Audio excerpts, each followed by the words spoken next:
Today, I'm going to share a true story about a fierce showdown between a health inspector and a cunning upscale salon. From humiliating discriminatory insults to schemes that swindle customers, and then the calculated revenge through lawsuits, all will be revealed in this dramatic journey. Grab your coffee, get comfortable, and listen closely to how justice spoke out even at a very high cost. Chapter 1. From being humiliated as a janitor to the moment the inspector revealed himself. Will never forget the first time I stepped into that salon, wearing a simple t-shirt and worn-out jeans. Who would have thought I'd become the guinea pig for the most dramatic farce of my life? I was inspecting the ventilation system outside when a BMW glided in its trunk, popped open, and the receptionist, Katie, stepped out with platinum blonde hair and sunglasses straight from Paris.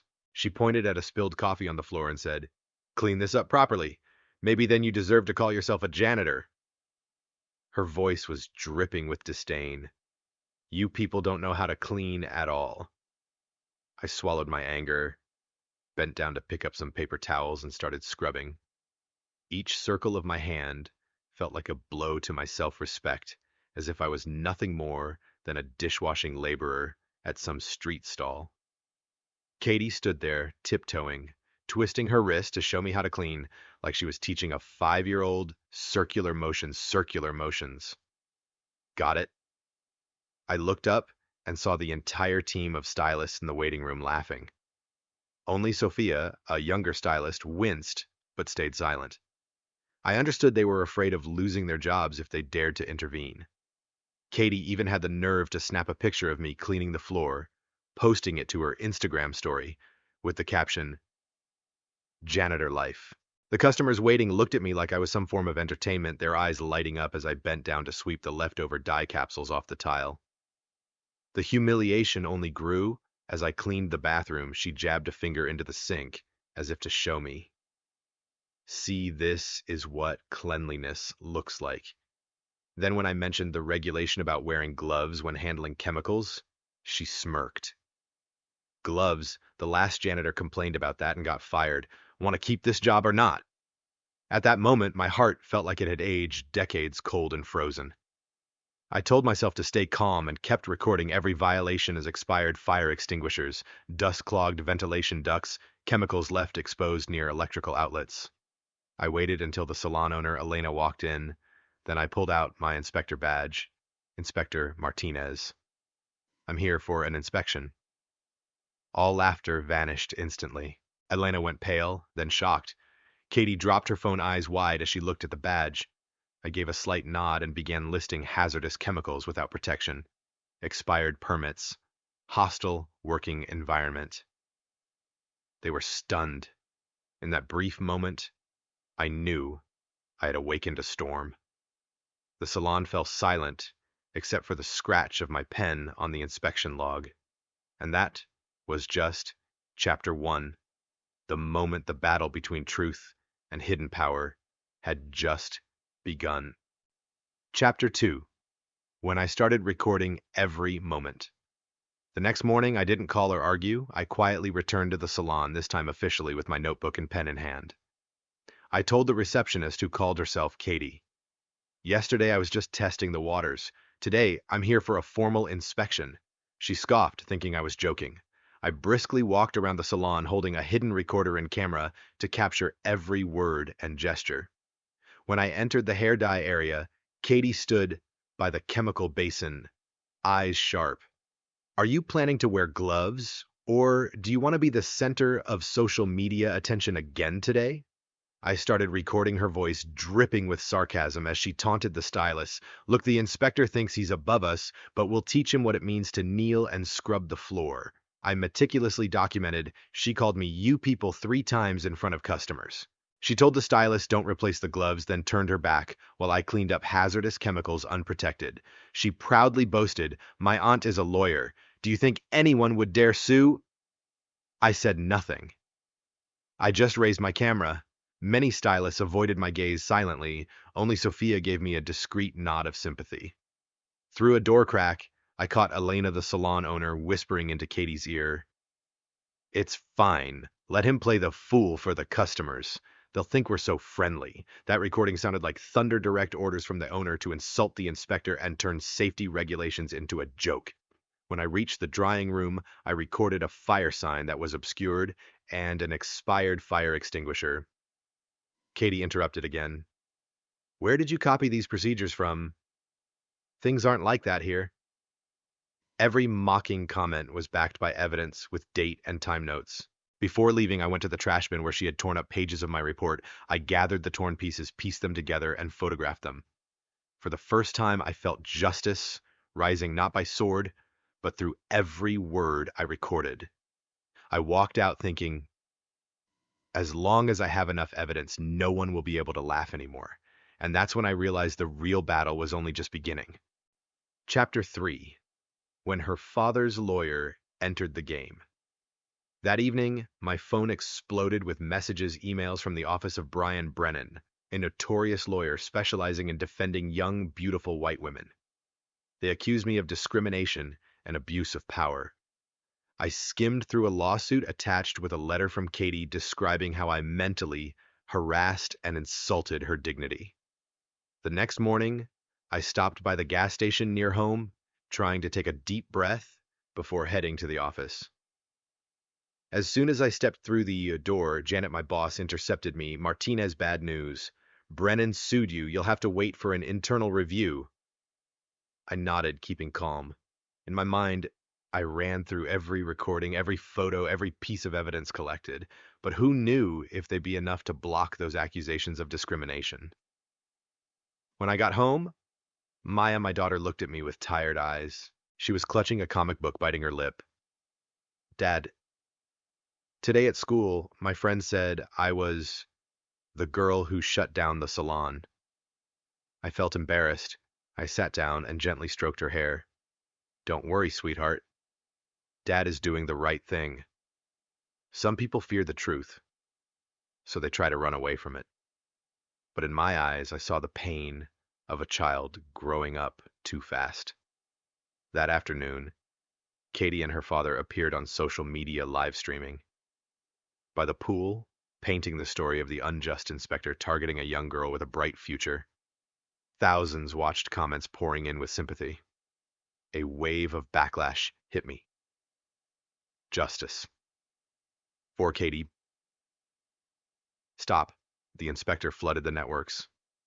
That night, my wife and I sat in the kitchen. She looked at me with worry. Are you sure you're doing the right thing? If the lawsuit drags on, it will hurt her even more. I was silent.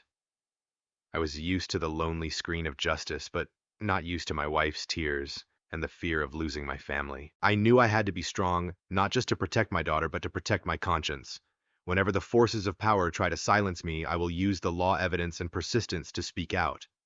And somewhere in the tense silence of our home, I felt the real battle, not inside the salon, but in the courtroom before public opinion, and in the heart of every child swept up by the media. I understood this fight would leave no room for mistakes. Chapter 4. When the Truth Begins to Emerge. 3 days after Brennan's lawsuit, I returned to the salon not with a broom, but with a recorder and a small, hidden camera clipped inside my shirt. I needed undeniable proof that Katie and her aunt were colluding to cover up safety violations and using a slew of slanderous tactics. I sat in the corner of the waiting room pretending to shuffle papers, but secretly recording the conversation between Elena and Katie. Through the cracked door, I clearly heard Elena's voice. You must tear up all of Martinez's reports the moment he turns his back. No one can know that we know the law. Katie scoffed. Don't worry, Auntie. My lawyer has already drafted the lawsuit, just waiting to file. The client today will live stream to support me too. I silently turned on the recorder every word of their admission about staging fake evidence and smearing the inspector was captured. This was the golden clue for our counterattack. Leaving the salon, I gathered the investigation team, Maria, the former accountant Tom, the chemical warehouse manager who had once been bribed, and Sophia, the brave stylist. Maria handed me bank statements proving Katie had withdrawn thousands in kickbacks, with her Aunt Tom submitted a covert video showing Katie painting her nails with unlabeled chemicals, and Sophia quietly handed over threatening emails Katie had sent her. Late at home, I spread everything on the table recordings of Elena and Katie bank statements, chemical manipulation videos, threatening messages to Sophia. Each piece exposing a dark corner of the salon with verified timestamps. I called Janet, demanding an emergency meeting with the board. The plan was to lay all the evidence on the table, force Brennan to drop the discrimination lawsuit, and simultaneously press charges against Elena and Katie for business fraud and official defamation. I calculated recordings proving collusion to sabotage the inspector visual and audio evidence, financial records tracking illicit money flows, witness testimonies, Maria, Tom, Sophia confirming the scheme. The moment I sent the email attaching the full dossier, my heart brimmed with determination. The team connected with the press, preparing a press conference, turning public opinion fully toward justice. I knew the battle wasn't over, but now I had ammo, and I would not hesitate to pull the trigger. Chapter 5. When Justice Speaks Out. The next day, I showed up at the press conference right outside the old salon. Cameras pointed at the backdrop, reading State Health Inspector, while I held a thick dossier in my hands. I didn't need to say much. I turned on the recorder, played Elena's confession about tearing up the reports, then showed the video of Katie taunting Inspector on Instagram. Flashbulbs popped nonstop. Reporters clamored to capture every moment. Before I could finish, a reporter asked, "We have evidence confirming this salon collected illegal APR surcharges and forced employees to handle chemicals without gloves. Can you confirm?" I nodded, all documented in this file, ready to be handed to the authorities. A chorus of gasps spread through the crowd. Katie went pale. Her aunt stepped back. Brennan, the lawyer, standing nearby, suddenly looked defeated. They had no more answers. Amid the chaos, Maria and Sophia stepped onto the stage, submitting bank statements and witness testimonies. Pieces of the puzzle finally came together perfectly. The following day, the health department issued an order to suspend the discrimination lawsuit and reopened the inspection case. Elena was officially notified of a business fraud investigation, and Katie faced defamation charges. Brennan retreated silently as the media switched focus to headlines like "Famous Salon Falls, From Grace Due to Dark Schemes." At home, I read the news that Maya was comforted by friends at school instead of being teased. She smiled and said, "Dad, I saw Ms. Sophia on TV yesterday. I'm so proud." I hugged her tightly, knowing that today justice had prevailed and the healing had begun. Chapter 6. The Unexpected Price. 2 months after the press conference, everything had changed in ways I couldn't have imagined. Katie and her aunt no longer dared to show their faces outside. The old salon was sealed by court order. Elena faced charges of business fraud, while Katie was accused of defaming officials and insurance fraud. But what weighed on me most were the invisible consequences. Maria, the brave accountant, lost her old job, but found a new position at a nonprofit clinic. She called me late one night, choked up. I never thought justice would come so quickly. Tom, the warehouse manager, lost his professional certification, but is now studying chemical safety at a training center I recommended. Sophia, the only stylist who dared to speak up, was finally hired by a public hospital as a sanitation manager.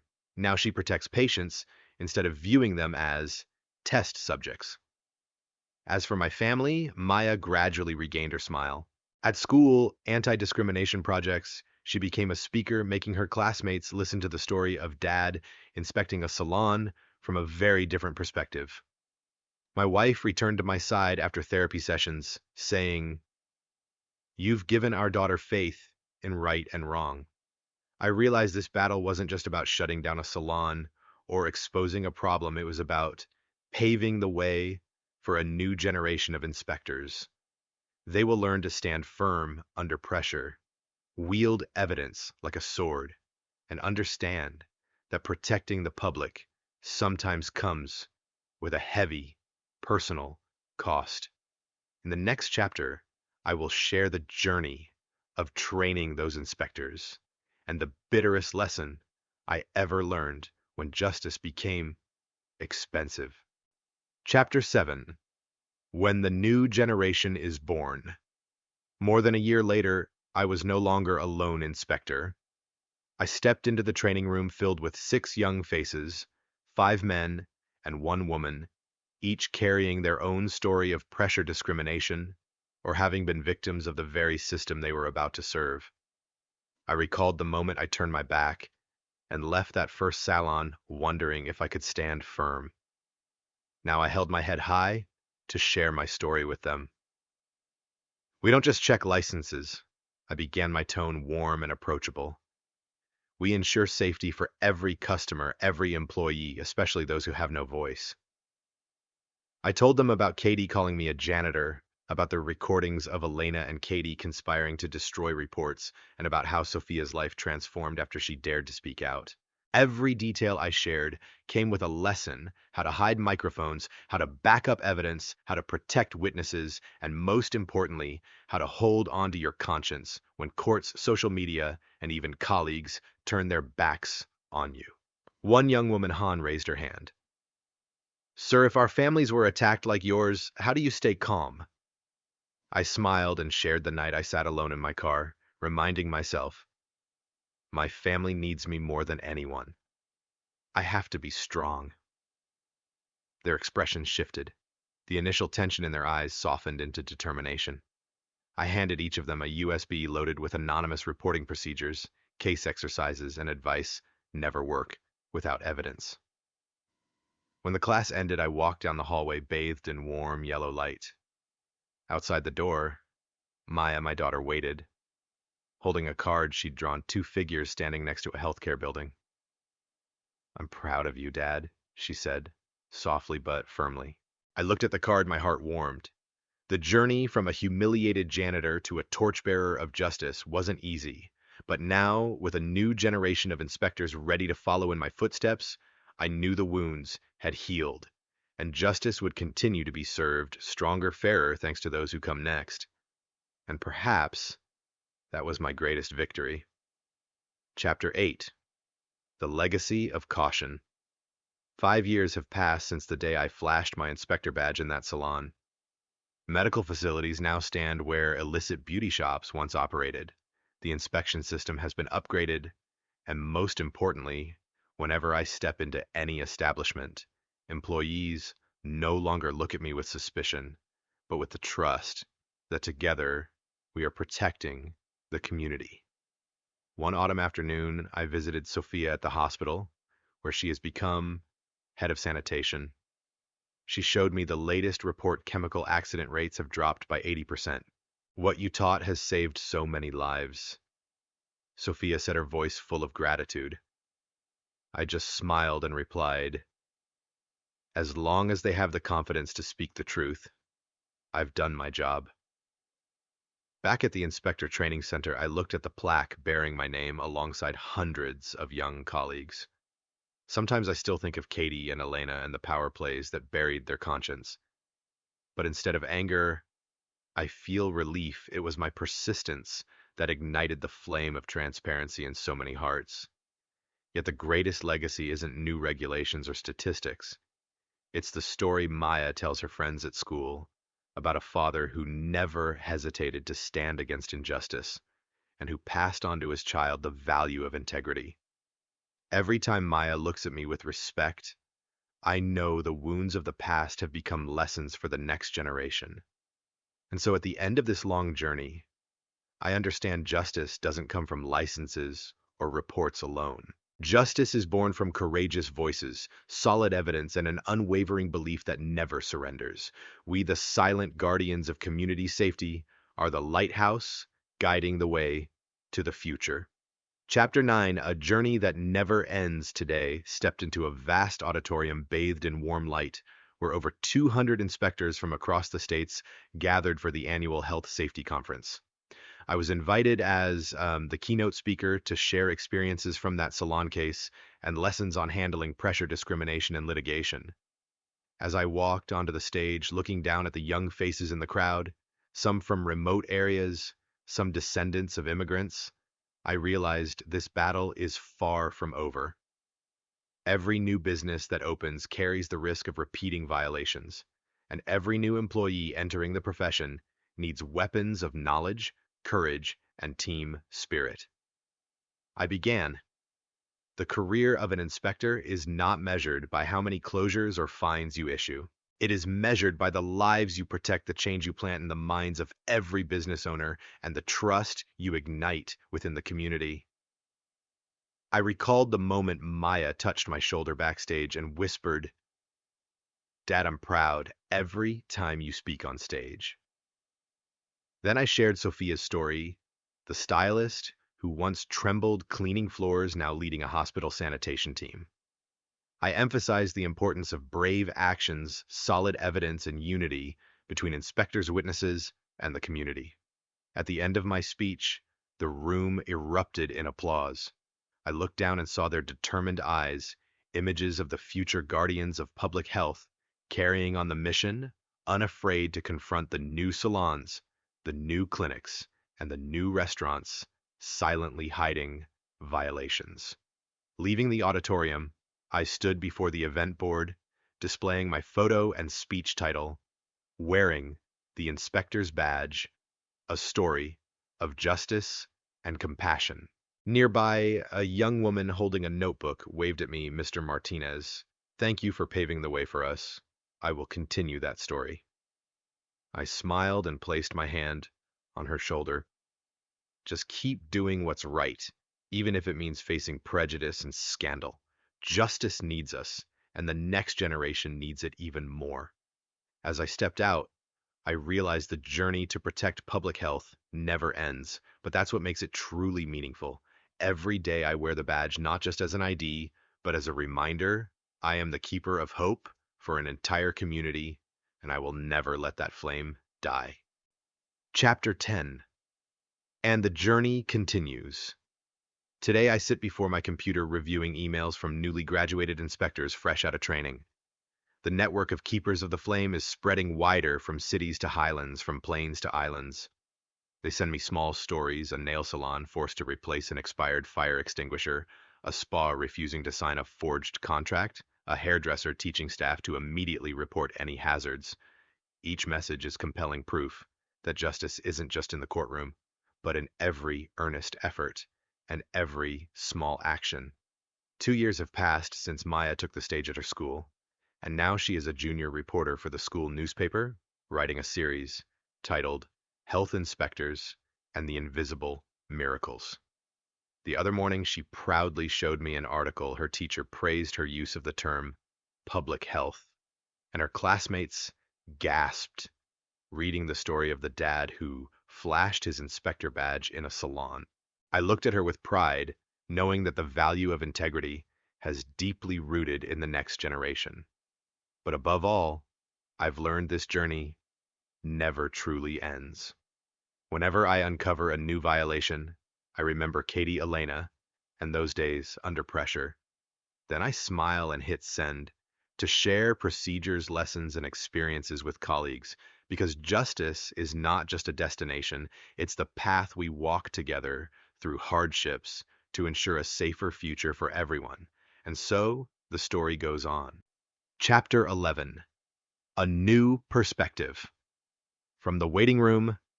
Today I wasn't wearing a hard hat nor carrying my inspector's notebook. I simply stepped through the waiting room, the place where customers chatted excitedly about the latest treatments. But from my vantage point, everything had changed. In front of me, a young technician carefully wiped down the equipment cart.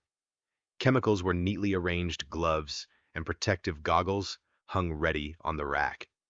I smiled, recalling the first day. Sophia trembled, holding a single glove. Now she herself had helped make a difference. Further inside, the receptionist greeted me warmly, asking if I needed any assistance. Gone were the scornful looks and the mocking phrase, "you people." Instead, there was a face that knew it was safe under the inspector's watchful eye, a respectful attitude, not one of fear. Ascending to the mezzanine. Once a storage spot hiding hundreds of expired chemical bottles, now a display area showcased new products, clear labels attached instructions, and even warning signs saying, "Use gloves." I nodded gently, sensing the profound change from a covertly violating salon to a model establishment of compliance. Back at the office, I opened my computer to review the weekly report violations, steadily declining new trainee enrollment up by 30%, and dozens of improvement suggestions flooding in from the inspector community. I quickly typed replies with encouragement, keep updating and sharing, every small detail matters. That afternoon, I received an email from a distant spa inviting me to speak online to all staff from managers to janitors about team spirit and protecting customers.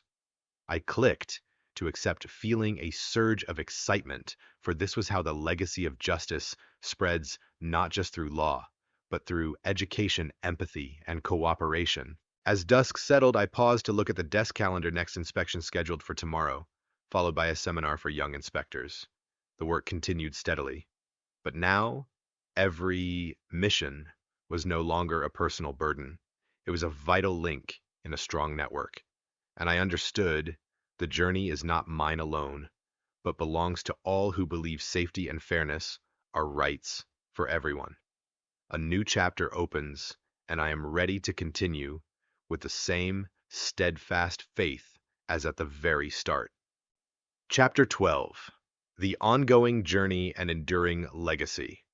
This morning, I woke up with an unusual excitement.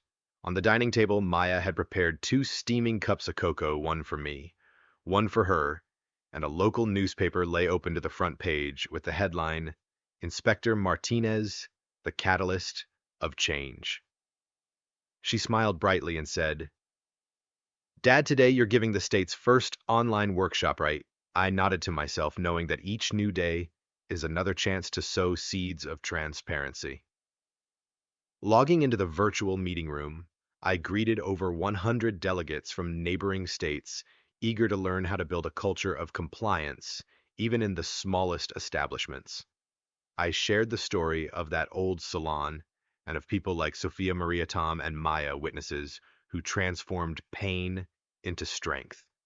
I emphasized, turn every violation into a starting point for dialogue, every report into a certificate of safety, and every doubt into an opportunity to educate. Before concluding, I opened the file. Justice Inspectors Network, a digital map listing hundreds of salons, spas, and clinics that improved after inspection support. I pointed to the very first red dot, Elena's former salon, now a training center for chemical safety staff.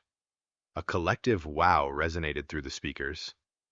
At the end, Maya sent me a photo of herself practicing my slides in front of a mirror. "Dad, I want to grow up and be an inspector too." Looking at her, I felt the legacy passing on. The legacy of righteousness is not just in permits or official decisions, but in the faith and actions of the young.